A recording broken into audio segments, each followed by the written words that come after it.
دین کی بات سننا اپنی بارگاہ میں قبول فرمائے۔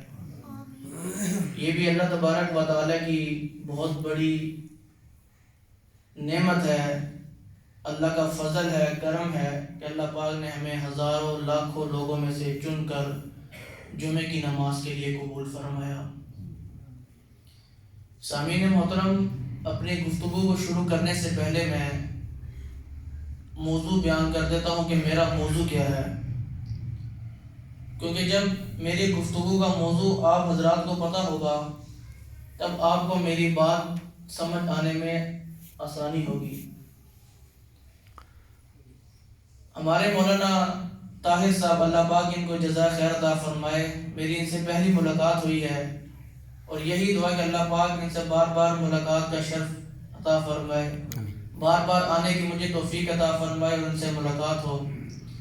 سیرت کا یہ موضوع ایسا موضوع ہے کہ یہ موضوع پورا سال چلتا رہتا ہے، لیکن جب ربیع الاول کا مہینہ آتا ہے تو ہر خطیب، ہر مقرر جو ہے حضور پاک صلی اللہ علیہ وسلم کی سیرت کو کھول کھول کر بیان کرتا ہے۔ مسجد سے ہٹ کر باہر پروگرام ہوتے ہیں سیرت کے، لیکن یہ سارے پروگرام اور مسجد میں جمعے کے دن حضور پاک صلی اللہ علیہ وسلم کی سیرت کو کھول کھول کر بیان کرنا، اس کا صرف ایک ہی مقصد ہے کہ ہماری اس زندگی سے دنیا کی محبت، ہمارے دل سے دنیا کی محبت نکل کے حضور پاک صلی اللہ علیہ وسلم کی محبت بیٹھ جائے۔ ہم جو آج یہود و نصارہ کے راستے پہ چل رہے ہیں، ان کے راستے کو چھوڑ کے اللہ کے نبی صلی اللہ علیہ وسلم کے راستے کو فالو کرنے والے بن جائیں۔ میری آج کی گفتگو کا موضوع حضور پاک صلی اللہ علیہ وسلم کی ولادت سے پہلے زمانے جاہلیت کے حالات و واقعات، اور پھر آپ صلی اللہ علیہ وسلم کی 63 سالہ زندگی میں سے ایک چھوٹا سا موضوع جو بہت لاجواب موضوع ہے، اخلاق، آپ کے اخلاق کا بیان، اور پھر ہماری جو روزمرہ کی زندگی ہے کہ ہم اپنی زندگی کیسے گزار رہے ہیں، اس پر میں انشاءاللہ گفتگو کروں گا۔ سامعین محترم، سب سے پہلے تو ہم اگر اللہ تبارک و تعالیٰ کے جو احسانات ہیں اپنے اوپر اللہ پاک نے ہم پہ کیے ہیں، ان کو اگر ہم دیکھیں، سوچیں، تو ہمیں تو سجدے میں جا کر گڑ گڑا کے اللہ پاک کا شکر ادا کرنا چاہیے کہ اے اللہ، یہ جو تو نے ہمیں نعمتیں عطا فرمائی ہیں، یہ اتنی عظیم نعمتیں تو نے دی ہیں، اللہ پاک کی ایک ایک نعمت جو اللہ پاک کی ہم استعمال کر رہے ہیں، یہ اللہ پاک کا ہم پر احسان ہے۔ لیکن کچھ 2-3 نعمتیں ایسی ہیں کہ جن اللہ پاک نے ہم پر احسان کیے، اور یہ ایسے احسانات ہیں کہ خدا کی قسم ہم سجدے میں جا کر بھی اس کا شکر ساری زندگی نہیں کر سکتے۔ اور وہ کون سے احسانات ہیں؟ پہلا احسان کہ اللہ تبارک و تعالی نے مجھے اور آپ کو حضور پاک صلی اللہ علیہ وسلم کی اس امت میں پیدا فرمایا۔ بے شک یہ اللہ پاک کا سب سے بڑا احسان ہے۔ ذرا سوچئے کہ اگر اللہ پاک ہمیں حضرت موسیٰ علیہ السلام کی قوم میں پیدا فرماتے تو ہمارا حال کس کے ساتھ ہوتا؟ فرعون کے ساتھ ہوتا یا موسیٰ علیہ السلام کے ساتھ ہوتا؟ اگر اللہ تبارک و تعالی ہمیں لوط علیہ السلام کی قوم میں پیدا فرماتے تو ہمارا حال کس کے ساتھ ہوتا؟ ان کی قوم کے اوپر جو عذاب آیا تھا، شاید ہی آپ حضرات کو پتا ہو، ان کا جو غلط کام تھا، جس غلط کام کے اندر وہ پڑے ہوئے تھے، اللہ تبارک و تعالیٰ نے ایسا عذاب نازل فرمایا کہ جبرائیل امین نے ان کی پوری بستی کو اٹھا کر آسمان سے پٹکا، اور جب وہ زمین پر آ کے لگے تو ایسی گہرائی میں گئے کہ اس گہرائی سے پانی نکل آیا۔ استغفر اللہ۔ تو ذرا سوچئے کہ اگر اللہ تبارک و تعالیٰ نے ہمیں آج اس امت کے اندر پیدا فرمایا ہے تو ہم اللہ پاک کا شکر نہ ادا کریں کہ اے اللہ تیرا کتنا بڑا شکر ادا کریں ہم کہ اللہ تو نے ہمیں اس امت کے اندر پیدا فرمایا ہے۔ اور اس سے بڑی بات کہ پچھلی قوموں کے اندر اگر کوئی ایک گناہ کرتا تو اس کا وبال باقی لوگوں کے اوپر بھی آتا، علاقے والوں کے اوپر بھی آتا. یعنی اگر کوئی زنا کرتا ہے، کوئی بدکاری کرتا ہے تو صرف سزا اس کو ہی نہیں ملتی بلکہ علاقے والوں کو بھی ملتی. تو اللہ تبارک و تعالیٰ نے اس امت کو یہ بھی احسان کیا، پیغمبر سے فرمایا گیا ہے اے میرے محبوب پیغمبر آپ کے اوپر اجتماعی عذاب نہیں آئے گا. اللہ کہ اگر کوئی ایک بندہ گناہ کرتا ہے، کوئی زنا کرتا ہے، کوئی جھوٹ بولتا ہے یا کچھ بھی کرتا ہے تو اس کا وبال اسی کے اوپر آئے گا، کسی دوسرے کے اوپر نہیں آئے گا. تو یہ اللہ تبارک و تعالیٰ کا احسان ہے یا نہیں کہ اللہ تبارک و تعالیٰ نے مجھے اور آپ کو حضور پاک صلی اللہ علیہ وسلم کی اس امت کے اندر پیدا فرمایا ہے. اور دوسرا احسان اللہ تبارک و تعالیٰ کا کہ اس دنیا کے اندر آپ جا کے دیکھیں آپ کو ایسے ایسے مذہب کے لوگ ملیں گے کہ آپ کہیں گے کہ یار یہ کیسا مذہب ہے، ان کے طور طریقے کیسے رہنے کے، کھانے پینے کا انداز کیسا ہے، غسل کرنے کا انداز کیسا ہے. تب ہمیں دین اسلام کا احساس ہوگا، تب ہم اللہ کا شکر ادا کریں گے کہ اے اللہ تو نے ہمیں کرنے والا بنایا ہے، تو نے ہمیں توفیق بخشی ہے کہ ہم نے یہ کلمہ پڑھا ہے لا الہ الا اللہ محمد رسول اللہ. میرے بھائیو دوستو، یہود و نصارہ بھی ہیں، عیسائی بھی ہیں، انگریز بھی ہیں، اس کے علاوہ ہزاروں لاکھوں کروڑوں مذہب اس دنیا میں ہیں، لیکن اللہ تبارک و تعالی نے ہم سب کو دین اسلام کی دولت سے نوازا ہے. اس پر اللہ پاک ہم شکر ادا کرتے ہی نہیں کرتے، ہمیں کرنا چاہیے، لیکن ہمیں اس چیز کا احساس نہیں ہے. کیوں احساس نہیں ہے؟ کیونکہ ہم نے کلمہ پڑھا ہے ماں کی گود میں، ماں کی گود میں کلمہ پڑھا ہے. ہمیں تو یہ بھی پتہ نہیں ہے کہ ہمارے کان میں پیدا ہونے پر اذان کس نے دی ہے. ہم جب طوطی زبان سے باتیں کرنا ہمیں شروع کی تو ہم نے کلمہ کس عمر میں جا کے پڑھا، کس مہینے میں جا کے کلمہ پڑھا، ہمیں تو اس بات کا بھی علم نہیں ہے. لیکن میرے بھائیو دوستو، ایک وہ زمانہ ہے کہ جب کوئی شخص کلمہ پڑھتا تو اس کو دبتی ہوئی زمین پر لٹا دیا جاتا، اس کے اوپر انگارے ڈالے جاتے، اس کو سزائیں دی جاتی. کیوں؟ کیونکہ اس کلمے کو چھوڑ دو، محمد کے رستے کو چھوڑ دو. صلی اللہ علیہ وسلم. میرے بھائیو دوستو، اللہ تبارک و تعالیٰ کا ہم جتنا بھی شکر ادا کریں یہ اتنا ہی کم ہے، اتنا ہی کم ہے. آقا دو عالم صلی اللہ علیہ وسلم کی ولادت سے پہلے جو مکہ مکرمہ کا جو ایریا ہے، یہ علاقہ، اس علاقے کے اوپر وقت کے جو حکمران تھے ان کا بھی کوئی خاص توجہ نہیں تھی. کیوں؟ کیونکہ نہ اس علاقے میں پانی تھا، نہ سبزہ وغیرہ، اور کالے پہاڑ، خوشحالی تھی. تو وقت کے جو حکمران تھے ان وقت کے حکمرانوں نے کیا کیا؟ ان لوگوں کو انہی کے حال پہ چھوڑ دیا. اور اب یہ جو لوگ تھے یہ جہالت کے اندر ایسے ڈوبے ہوئے تھے، ان کی مثال ایسی تھی کہ جس کے پاس لاٹھی اسی کی بھینس اور لاٹھی جو مثال ہے کہ بھائی جس کی لاٹھی اسی کی بھینس والی مثال. اور ظلم و تشدد کی انتہا تھی. جو امیر لوگ تھے ان کی چلتی تھی، جو غریب تھے، لاچار تھے، کمزور تھے، وہ بیچارے ظالم کے ظلم کی چکی میں پس رہے تھے. لیکن اور ایک بات، وہ خاتون کہ جس کو پیغمبر علیہ السلام نے آنے کے بعد ایک مقام دیا، ایک مرتبہ دیا، ایک عظمت دی، وہ عورت، وہ لڑکی کہ جس کو اللہ کے نبی نے مرتبہ عظمت دی، اور پھر اب وہ ماں بنتی ہے، اور ماں بننے کے بعد یہ ہے کہ جو ماں کی خدمت کرتا ہے اسے جنت ملتی ہے. اب یہ عورت نبی علیہ السلام کے دور سے پہلے اگر اس کو دیکھا جائے یہ ایک عیب تھا. جس کے ہاں عورت لڑکی پیدا ہو جاتی اس کو عیب دار سمجھا جاتا تھا، اس کو تانے دیے جاتے تھے، اس کو برا بھلا کہا جاتا تھا کہ بھائی تو نے یہ کیا پیدا کر لی، اور فوری طور پر قبر کھود کے وہاں پر اس کو زندہ ضرب کر دیا جاتا.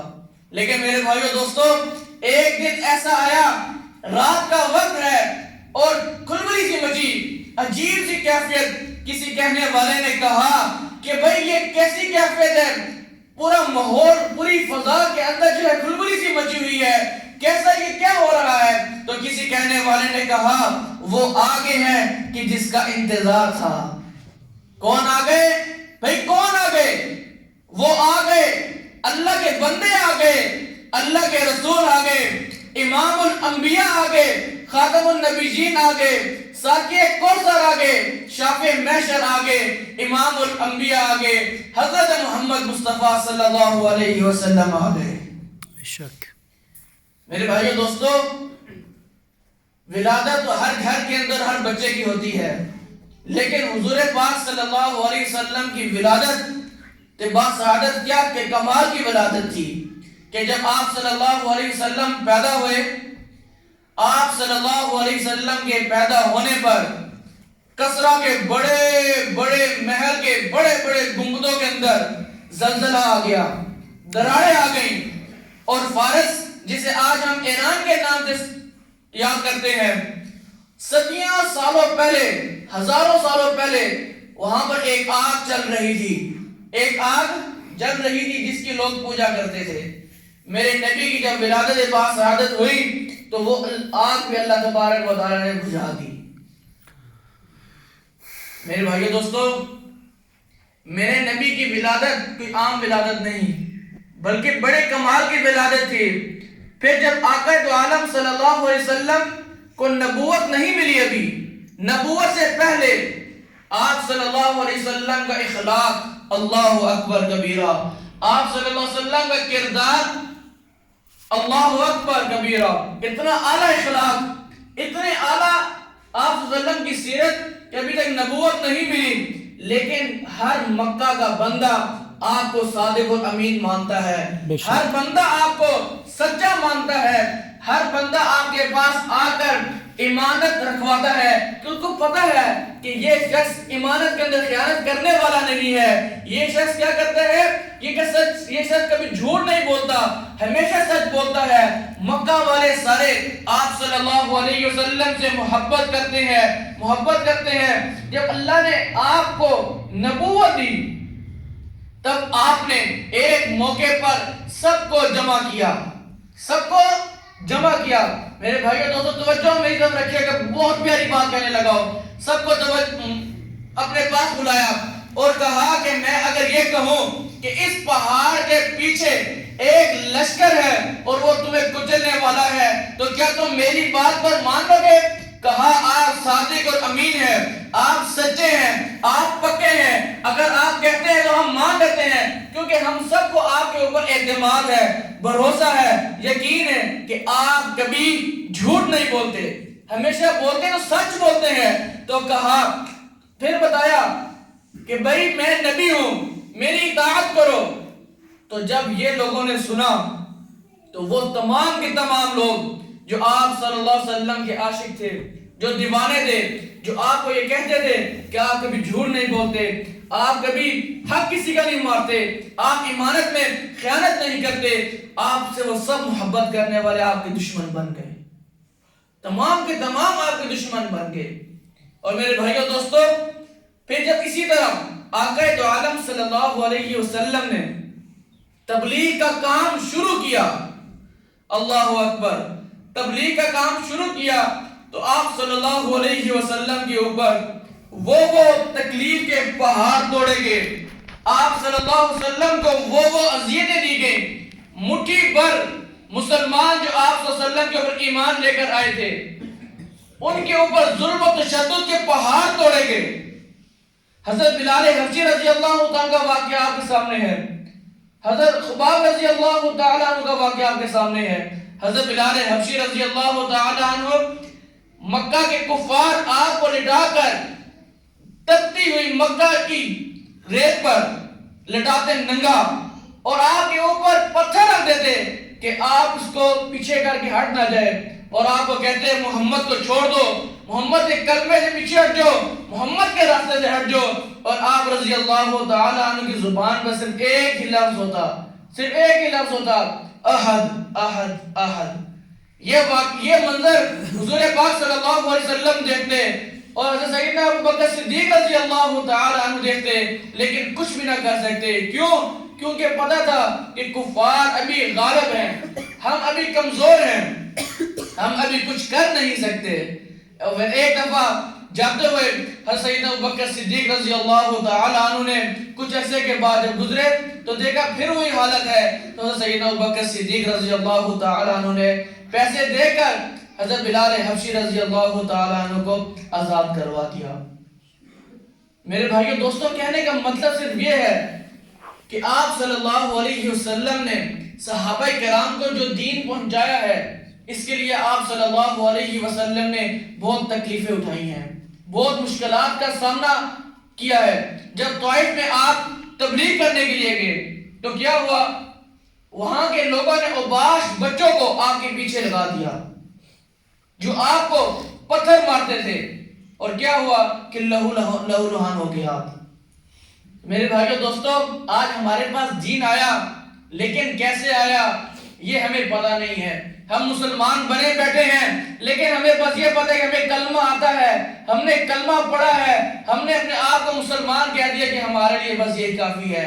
حضور اکرم صلی اللہ علیہ وسلم سے محبت کرنے والا صرف عاشق رسول ہم اپنے آپ کو کہتے ہیں، محبت کے دعوے کرتے ہیں. ہم اللہ کی قسم محبت کے ان دعووں کے اندر جھوٹے ہیں 100%. کیوں؟ کیونکہ حضور پاک صلی اللہ علیہ وسلم سے محبت کرنے والا آپ صلی اللہ علیہ وسلم کی سیرت کو بھی اپناتا ہے، صرف عشق کے دعوے نہیں کرتا، صرف محبت کے دعوے نہیں کرتا. آج تو ہم عشق کے دعوے کرنے والے ہیں، محبت کے دعوے کرنے والے ہیں. میرے بھائیو دوستوں، یہ دین اسلام تلوار کے ذریعے نہیں بلکہ اخلاق کے ذریعے آگے بڑھا ہے. کس کے ذریعے؟ اخلاق کے ذریعے آگے بڑھا ہے. فتح مکہ کا موقع ہے. فتح مکہ سے بلکہ پہلے کی بات عرض کرتا چلوں. بات یہ ہے کہ اللہ کے نبی صلی اللہ علیہ وسلم نے جب نبوت کا دعویٰ کیا تو کچھ لوگ کھڑے ہو گئے، کہا آپ نبوت کا دعویٰ کر رہے ہیں؟ کہا نبوت کا دعویٰ کر رہا ہوں. کہا آپ کے پاس دلیل کیا ہے؟ تو آپ نے کہا کہ میں نے تمہارے پاس ایک عمر گزاری ہے. کیا گزاری؟ ایک عمر گزاری ہے. میرا کردار، میرا اخلاق، میری شخصیت جو ہے کہ کہتے ہیں دلیل ہے. میرے بھائیو دوستو، دلیل کے طور پر اپنی شخصیت، اپنے آپ کو پیش کرنا یہ کوئی آسان بات نہیں ہے. آج کوئی بڑا سے بڑا فقیر بھی آ جائے، بڑا سے بڑا کوئی مولوی بھی آ جائے اور وہ دلیل کے طور پر اپنا کردار پیش کرے تو اگلا کہنے والا کہے گا کہ بھائی تو ٹوپی ڈرانے بند کر، ہمیں پتا ہے. بھائی تو جتنا مرضی بڑا پیر فقیر ہو، ہم تو یہ جانتے ہیں. میرے بھائیو دوستو، اپنا کردار سامنے لے کر آنا دلیل کے طور پر، یہ اس زمانے کے اندر، کیا ہر زمانے کے اندر کوئی آسان بات نہیں ہے. لیکن قربان جو حضور پاک صلی اللہ علیہ وسلم کے قدموں میں کہ آپ صلی اللہ علیہ وسلم نے جب کفار نے یہ کہا کہ دلیل پیش کریں تو آپ نے اپنا کردار، اپنی شخصیت کو پیش کیا کہ تمہیں میرے معاملات اور حالات اور واقعات کیا تمہارے سامنے نہیں ہیں؟ کیا تم جانتے نہیں ہو؟ تو اس کا مطلب یہ ہے کہ آپ صلی اللہ علیہ وسلم کی زندگی کتنی پاکیزہ زندگی ہے. آپ صلی اللہ علیہ وسلم کی دیانتداری کتنی خوبصورت دیانتداری ہے، امانت داری کتنی خوبصورت امانت داری ہے. اور آپ صلی اللہ علیہ وسلم کا تعلق لوگوں کے ساتھ، چلنا پھرنا اٹھنا بیٹھنا، سیرت مبارکہ پوری، یہ آپ صلی اللہ علیہ وسلم کی کتنی مبارک سیرت ہے کہ آپ صلی اللہ علیہ وسلم نے دلیل کے طور پر اپنی مبارک زندگی کو آگے پیش کر دیا. میرے بھائیو دوستو، یہ دین اسلام تلوار سے کم، اخلاق سے زیادہ آگے بڑھا ہے. حضرت سیدنا فاروق اعظم رضی اللہ تعالیٰ عنہ ابھی تک ایمان لے کر نہیں آئے تو کون تھا کہ کس نے تلوار کے ذریعے آپ رضی اللہ تعالیٰ عنہ کو کہا کہ بھائی ایمان لے کر آؤ؟ حضرت فاروق اعظم رضی اللہ تعالیٰ عنہ تو وہ ہیں کہ جو نعوذ باللہ یہ کہہ کر نکلے تھے کہ آج میں حضور پاک صلی اللہ علیہ وسلم کا خاتمہ کرنے جا رہا ہوں. ننگی تلوار لے کر نکلتے ہیں، راستے میں ایک شخص ملتا ہے، وہ کہتا ہے کہ بھائی کہاں جا رہے ہیں عمر؟ اس نے کہا، حضرت عمر نے رضی اللہ عنہ نے کہا کہ میں محمد کا خاتمہ کرنے جا رہا ہوں. کہا محمد کا خاتمہ نعوذ باللہ بعد میں کرنا، پہلے اپنے گھر کی جا کے حالت ہو جا کے دیکھ، تیرے گھر میں تیری بہن اور تیری بہنوئی ایمان لے کر آ چکے ہیں. تو میرے بھائیو دوستو، حضرت سیدنا فاروق اعظم رضی اللہ تعالیٰ عنہ وہ تھے جن سے سب ڈرتے تھے، لیکن تلوار کے ذریعے وہ ایمان نہیں لے کر آئے بلکہ حضور اکرم صلی اللہ علیہ وسلم کا اخلاق اور حضور اکرم صلی اللہ علیہ وسلم کے اوپر اترنے والی کتاب یعنی قرآن مجید کو جب انہوں نے پڑھا، جب دیکھا، تب آپ کا دل نرم ہو گیا۔ فتح مکہ کا موقع ہے، جب مکہ فتح ہوا تو آپ صلی اللہ علیہ وسلم اونٹنی پر بیٹھ کر آ رہے ہیں، اور جب فتح کا موقع ہوتا ہے تو میرے بھائیو دوستو ہر شخص کا سر اونچا ہوتا ہے، نعروں کے ساتھ داخل ہوتے ہیں، دعووں کے ساتھ، ڈھول باجوں کے ساتھ، اور پتہ نہیں کیا چرچلیاں سے کر کے، پٹاخے بجا کے، فائرنگ کر کے علاقے میں داخل ہوتے ہیں۔ لیکن یہاں پر حضور پاک صلی اللہ علیہ وسلم داخل ہو رہے ہیں، آپ صلی اللہ علیہ وسلم کی گردن نیچے جھکی ہوئی ہے، لا الہ الا اللہ وحدہ، تمام تعریفیں اس کے لیے ہیں، اپنا نصر نصر عبدہ، اس ایک اللہ کے لیے جس نے اپنے بندے کو فتح نصیب فرمائی ہے۔ یہ تعریف اللہ کے نبی صلی اللہ علیہ وسلم کی مبارک زبان پر ہے کہ تمام تعریفیں اس ذات کے لیے ہیں، اور تمام تعریف اس ذات کے لیے ہے جس نے اپنے بندے کو جو ہے مدد اس کی ہے، کفار پر غلبہ نصیب فرمایا ہے۔ سبحان اللہ، اللہ اکبر۔ اور پھر میرے بھائیو دوستو، میں اخلاق کے موضوع پر آپ حضرات سے مخاطب ہوں۔ حضور اکرم صلی اللہ علیہ وسلم کے اخلاق دیکھیں کہ جب آپ صلی اللہ علیہ وسلم نے مکہ فتح کیا، مکہ فتح کرنے کے بعد اس کے علاوہ اگر ہمارے پاس ہم بھی کہیں پر فتح کرتے ہیں، جو کفار ہماری قید میں ہوتے ہیں، ہم کیا کرتے ہیں؟ عبرت کا نشان اسے بناتے ہیں یا نہیں بناتے؟ عبرت کا نشان، ایسی سزا اس کو ہم دیتے ہیں۔ لیکن جب یہاں پہ موقع آیا، جب حضور پاک صلی اللہ علیہ وسلم کے سامنے کفار کی لائن لگی، اللہ اکبر، ایسے کفار آپ کے سامنے کھڑے تھے کہ جنہوں نے حضور پاک صلی اللہ علیہ وسلم پر ظلم کرنے میں ایک قدم پیچھے نہیں ہٹے، جنہوں نے حضور پاک صلی اللہ علیہ وسلم کے اوپر بے انتہا ظلم کیا، ظلم کے پہاڑ توڑ دیے، مصائب اور پریشانیاں دینے میں وہ ایک قدم بھی پیچھے نہیں ہٹے۔ اور اس موقع پر بھی اللہ کے نبی صلی اللہ علیہ وسلم کے اخلاق دیکھیں ذرا، کتنے مبارک اخلاق، کتنے پیارے اخلاق کہ آپ صلی اللہ علیہ وسلم نے کسی ایک کافر سے بھی یہ نہیں کہا کہ تو ہاں فلانا ہے، مجھے یاد ہے کہ تو نے فلان جگہ پر میرے اوپر ظلم کیا تھا، تو فلانا ہے، تو نے فلان جگہ پر میرے اوپر تشدد کیا تھا، میں سجدے میں تھا، میں نماز پڑھ رہا تھا کہ تو نے وہاں پہ مجھے تنگ کیا تھا۔ اللہ کے نبی صلی اللہ علیہ وسلم نے بغیر اف کیے، بغیر بات کیے ان تمام کفار کو جو ہے معاف کر دیا۔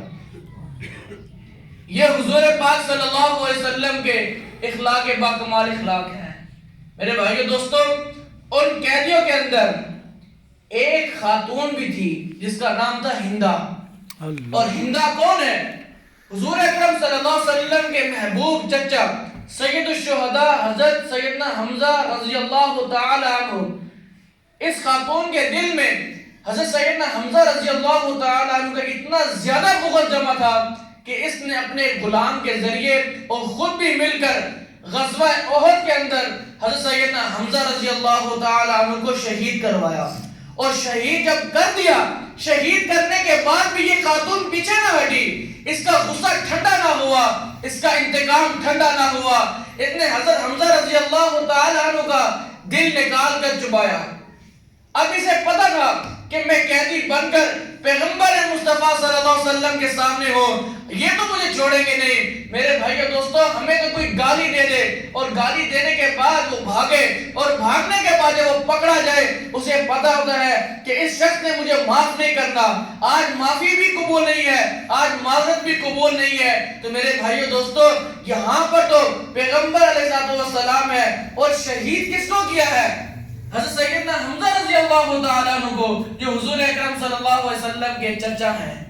اللہ اکبر۔ اور بے دردی رکھے شہید کرنے میں کلیجہ نکال لیا، دل نکال لیا، سیدھی بھاگتی آئی اور حضور پاک صلی اللہ علیہ وسلم کے قدموں میں آ کے گر گئی اور کہا، اور کلمہ پڑھ لیا، کہا کچھ بھی نہیں۔ سوچا یہی تھا کہ معافی مانگوں گی، معذرت کروں گی، لیکن کہا معذرت کرنے کا کوئی فائدہ نہیں، آج یہ معاف کرنے والے نہیں ہیں، آج معذرت قبول نہیں ہوگی، سیدھا آ کے کلمہ پڑھ لیا۔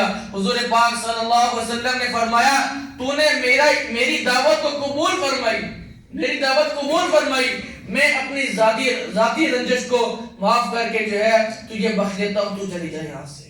میرے بھائیو دوستو، یہ حضور اکرم صلی اللہ علیہ وسلم کی اخلاق ہے۔ ان اخلاق کی وجہ سے میرے بھائیو دوستو لوگ کفار ان اخلاق کو دیکھ کر دین اسلام کے اندر داخل ہوا کرتے تھے۔ وہ ایک واقعہ ہے، دو واقعہ عرض کر کے اس پورے بیان کا میں خلاصہ بیان کر کے اجازت چاہوں گا۔ مختصر دو واقعات کروں گا۔ پہلا واقعہ یہ ہے کہ آپ نے یہ سنا ہوگا کہ ایک عورت جو روزانہ حضور پاک صلی اللہ علیہ وسلم کا انتظار کرتی اور انتظار کرتی کہ جب آپ صلی اللہ علیہ وسلم گزریں گے میں آپ صلی اللہ علیہ وسلم کے اوپر کوڑا پھینکوں گی۔ یہ واقعہ سنا ہوگا۔ آپ صلی اللہ علیہ وسلم روزانہ گزرتے اور وہ عورت روزانہ کوڑا پھینکتی۔ آپ صلی اللہ علیہ وسلم کے کپڑے میلے کچیلے ہو جاتے، روزانہ کا یہی معمول تھا۔ ایک دن وہ شخص، عورت بیوہ تھی، بیمار ہو گئی۔ بیمار جب ہو گئی، آپ صلی اللہ علیہ وسلم گزرے، کوڑا نہیں پھینکا گیا۔ دوسرے دن گزرے، ایک ہفتہ جب ایسے ہوا تو آپ صلی اللہ علیہ وسلم نے فرمایا کہ وہ شخص کہاں ہے، وہ عورت کہاں پہ ہے کہ جو میرے اوپر کوڑا پھینکا کرتی تھی۔ تو جب تحقیق کرنے پہ پتہ چلا، فرمایا کہ یا رسول اللہ وہ عورت بیمار ہے، بیوہ بھی ہے، ایک نوجوان اس کی بیٹی ہے، وہ بیمار ہے۔ تو حضور پاک صلی اللہ علیہ وسلم نے فرمایا کچھ ساز و سامان کے ساتھ اس کے گھر چلتے ہیں، اس کی بیمار پرسی کرتے ہیں، دروازہ کھٹکھٹاتے ہیں۔ وہ عورت میں وہ لڑکی نکلتی ہے، اس کی بیٹی، وہ کہتی ہے کہ کیا بات ہے؟ جیسے ہی وہ دیکھتی ہے حضور پاک صلی اللہ علیہ وسلم کو، فوراً دروازہ بند کر کے ماں کے پاس بھاگتی ہے، کہتی ہے ماں میں تجھے منع کرتی تھی کہ ان کے اوپر کوڑا نہ پھینک، ان کے اوپر کوڑا نہ پھینک۔ آج وہ دروازے پر آ گئے ہیں، آج تو ہماری شامت نہیں ہے، آج تو ہمیں سخت سے سخت سزا دیں گے۔ اس خاتون نے کہا نہیں، میرے علم میں یہ بات آئی ہے، مجھے کسی نے بتایا ہے کہ وہ بہت اعلیٰ اخلاق والے ہیں، کیا پتہ در کسی کام سے آئے ہو یا مجھے معاف کر دے، لیکن مجھے یقین ہے وہ سزا نہیں دیں گے۔ تو جا کے دروازہ کھول، ان سے جا کے پوچھ کہ ان کو کسی چیز کی ضرورت ہے یا وہ کس غرض سے یہاں پر آئے ہیں۔ وہ بیٹی جاتی ہے، دروازہ کھولتی ہے اور پوچھتی ہے کیا بات ہے، کیا بات ہے؟ تو حضور پاک صلی اللہ علیہ وسلم نے فرمایا کہ تمہاری والدہ کی طبیعت خراب ہے، ہم اسی کی بیمار پرسی کرنے کے لیے آئے ہیں۔ تو اس نے کہا کہ آ جائیں اندر۔ تو جب اس عورت کو پتہ چلا کہ وہ اللہ کے نبی صلی اللہ علیہ وسلم جن کو میں روزانہ اذیت دیا کرتی تھی، میں روزانہ جن کے اوپر کوڑا پھینکا کرتی تھی، روزانہ جن کو میں تکلیف دیا کرتی تھی، آج بیمار ہونے پر وہ میری بیمار پرسی کرنے کے آئے ہیں، وہ یہ اخلاق، کمال والے اخلاق دے کر اس نے لا الہ الا اللہ محمد رسول اللہ پڑھ کے کلمہ پڑھ۔ میرے بھائیو دوستو، یہ حضور اکرم صلی اللہ علیہ وسلم کے اخلاق ہیں جن کے لیے ہم دعا کرتے ہیں کہ اللہ میں حضور پاک صلی اللہ علیہ وسلم علیہ اخلاق عطا فرما۔ آج ہم اخلاق کے اندر جتنا گرے ہوئے ہیں، خدا کی قسم سے زیادہ اور کوئی نہیں گرا ہوا۔ ایک عورت مکہ سے جا رہی تھی، اپنا ساز و سامان لے کر جا رہی تھی۔ حضور پاک صلی اللہ علیہ وسلم کے نظر پڑی تو بلایا کہ ادھر آؤ بیٹا۔ آپ صلی اللہ علیہ وسلم پاس آتے ہیں، جانتی نہیں ہے کہ یہ شخص کون ہے، اللہ کا نبی ہے، کون ہے۔ قریب آئی، قریب آپ صلی اللہ علیہ وسلم کو قریب فرمایا، جا آپ صلی اللہ علیہ وسلم قریب آئے، کہا بیٹا میں بزرگ ہوں، میرے پاس یہ سامان ہے اور یہ سامان میں کندھوں پر نہیں اٹھا سکتی، تم میری تھوڑی سی مدد کر دو اور مدد کر کے شہر کے باہر تک لے جاؤ۔ آپ صلی اللہ علیہ وسلم نے سامان اٹھایا اور چل پڑے۔ اب یہاں پر مکالمہ دیکھیں ذرا، وہ عورت حضور پاک صلی اللہ علیہ وسلم سے یہ فرما رہی ہے کہ بیٹا تم بڑے پیارے ہو، نوجوان ہو، یہاں پہ مکہ میں ایک شخص آیا ہوا ہے جو اپنی تبلیغ کر رہا ہے۔ اب پتہ نہیں ہے کہ جس کے متعلق بات کر رہی ہے اسی شخص نے، اسی اللہ کے بندے نے، اسی اللہ کے رسول نے تیری گٹلی سر پہ اٹھا کے جو ہے یہ مکہ کے باہر تک چھوڑنے جا رہا ہے۔ وہ کہتی ہے یہاں پہ ایک شخص آیا ہوا ہے، اس کا نام محمد ہے، میں جانتی نہیں ہوں، بس اتنا پتہ ہے اس کی بات کے اندر بڑی تاثیر ہے، وہ بات کرتا ہے، جس سے بھی بات کرتا ہے وہ بندہ ہو یا بندی ہو وہ اس کا ہی ہو کر رہ جاتا ہے۔ میں تو مکہ چھوڑ کے اس وجہ سے جا رہی ہوں، میں تو بچپن سے اپنے آبا و اجداد کے دین پر ہوں، کیا پتہ میں اس کی بات سنوں اور اس کے بعد سنتے ہی اپنے آبا و اجداد کے دین کو چھوڑ دوں۔ تو میری تجھے بھی یہ نصیحت ہے کہ بیٹا اس سے ملنا مت، اس کی باتیں مت سننا، یہ نہ ہو وہ تیرے دین جو تو اپنے آبا و اجداد کے دین پر ہے، تو اپنے آبا و اجداد کے دین کو چھوڑ کر اس کے دین کو اپنا جائے۔ کہا اچھا ماں ٹھیک ہے۔ اسی طرح بات کرتے کرتے جب فاصلہ ختم ہوا، وقت جگہ پر پہنچے اور جب حضور پاک صلی اللہ علیہ وسلم جانے لگے تو اس خاتون نے، عورت نے، بڑھیا نے دوبارہ بلایا، کہا بیٹا جاتے جاتے اپنا نام تو بتاتا جا، تیرا نام کون ہے؟ تو حضور پاک صلی اللہ علیہ وسلم نے فرمایا کہ اماں تو جس بندے کے بارے میں بات کر رہی ہے میں وہی ہوں، تو جس سے بچنے کی مجھے کہہ رہی ہے میں وہی ہوں، اللہ کا بندہ محمد رسول اللہ صلی اللہ علیہ وسلم۔ میرے بھائیو دوستو ذرا سوچئے، اگر کوئی شخص ہمارے خلاف بات کر رہا ہو اور ہم سے ہی کر رہا ہو، ہمیں پتہ نہ ہو، تو کیا خیال ہے وہ وہاں پہ زندہ بچ سکتا ہے؟ ہم تو وہاں پر ہی کھڑے کھڑے اس کو جو ہے دھلائی کر دیں کہ بھئی تو ہم سے ہی اور ہمارے خلاف ہی بات کر رہا ہے۔ لیکن میرے بھائیو دوستو یہ حضور پاک صلی اللہ علیہ وسلم کا اخلاق تھا کہ آپ صلی اللہ علیہ وسلم نے ایک بات بھی جو ہے اپنی زبان مبارک سے نہیں نکالی اس کے خلاف، اور جب اسے پتا چلا کہ یہ وہی محمد رسول اللہ صلی اللہ علیہ وسلم ہے جس سے میں بچنے کا کہہ رہی تھی، تو اس خاتون نے فوراً لا الہ الا اللہ محمد رسول اللہ پڑھ کے، جس سے وہ بچنے کا کہہ رہی تھی، جس سے بچ کے وہ مکہ چھوڑ کے جا رہی تھی، وہ وہاں سے واپس موڑ رہی۔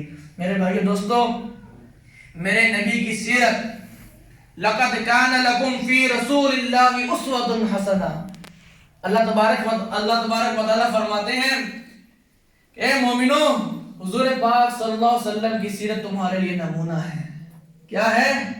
نمونہ ہے۔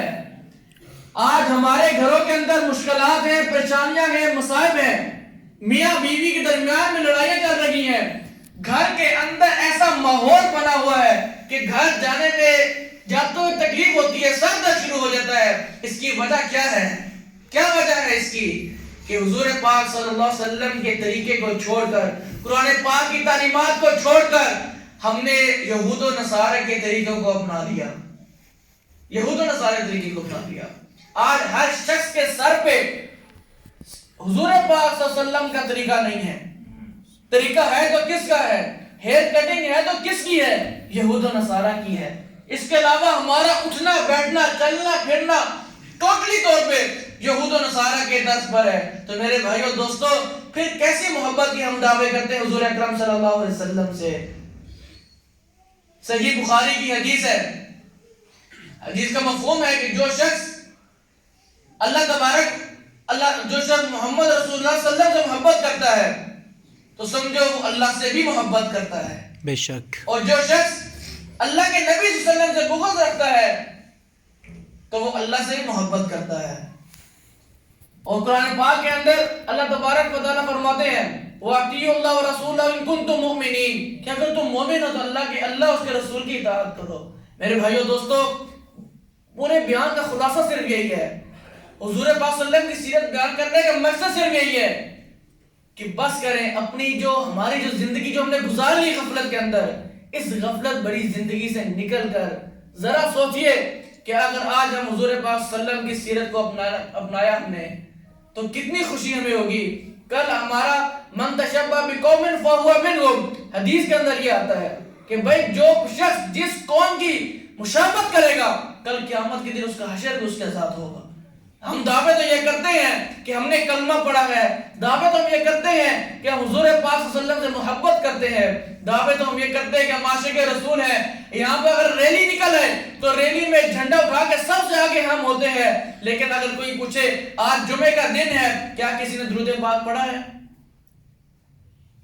حدیث پاک کے اندر آتا ہے کہ حضرت ابو ہریرہ رضی اللہ تعالیٰ سے روایت ہے کہ رسول اللہ صلی اللہ علیہ وسلم نے ارشاد فرمایا کل قیامت کے دن میری امت میں سے وہ شخص سب سے زیادہ قریب میرے ہوگا جو دنیا میں درود پاک مجھ پہ پڑھتا ہوگا۔ میرے بھائیو دوستو، خلاصہ صرف یہی ہے کہ ہم نے اپنی زندگی کو بدلنا ہے. اپنی زندگی کو بدل کے ہمارا چلنا پھرنا اٹھنا بیٹھنا حضور پاک صلی اللہ علیہ وسلم کے طرف کا ہو. جب ہجرت کر کے اللہ کے نبی صلی اللہ علیہ وسلم گئے، آپ کے ساتھ حضرت سیدنا ابوبکر صدیق رضی اللہ تعالیٰ عنہ تھے. جب مدینہ پہنچے تو مدینہ والوں کو نہیں پتا تھا کہ اس میں سے اللہ کا نبی صلی اللہ علیہ وسلم کون ہے اور صدیق کون ہے. وہ سارے سیدنا صدیق اکبر رضی اللہ تعالیٰ عنہ کو سمجھ کر اللہ کا نبی سمجھ کر سلام کرنے لگ گئے. جب سیدنا صدیق اکبر رضی اللہ تعالیٰ نے یہ دیکھا کہ مدینہ کے لوگ اللہ کا نبی مجھے سمجھ کے مجھ سے مصافحہ کرنے لگ گئے ہیں، تو حضرت سیدنا صدیق اکبر رضی اللہ تعالیٰ عنہ اٹھے اور اٹھ کر آپ صلی اللہ علیہ وسلم کے اوپر، چونکہ دھوپ تھی، چھاؤں کی، تب مدینہ کے لوگوں کو پتا چلا کہ اس میں سے نبی کون اور صدیق کون ہے. تو فرق کیوں پتا نہیں چلا؟ کیونکہ سیدنا صدیق اکبر رضی اللہ تعالیٰ عنہ کا چلنا پھرنا اٹھنا بیٹھنا ہر چیز رنگ پورا جو نبی صلی اللہ علیہ وسلم کے رنگ میں ڈھلے ہوئے تھے.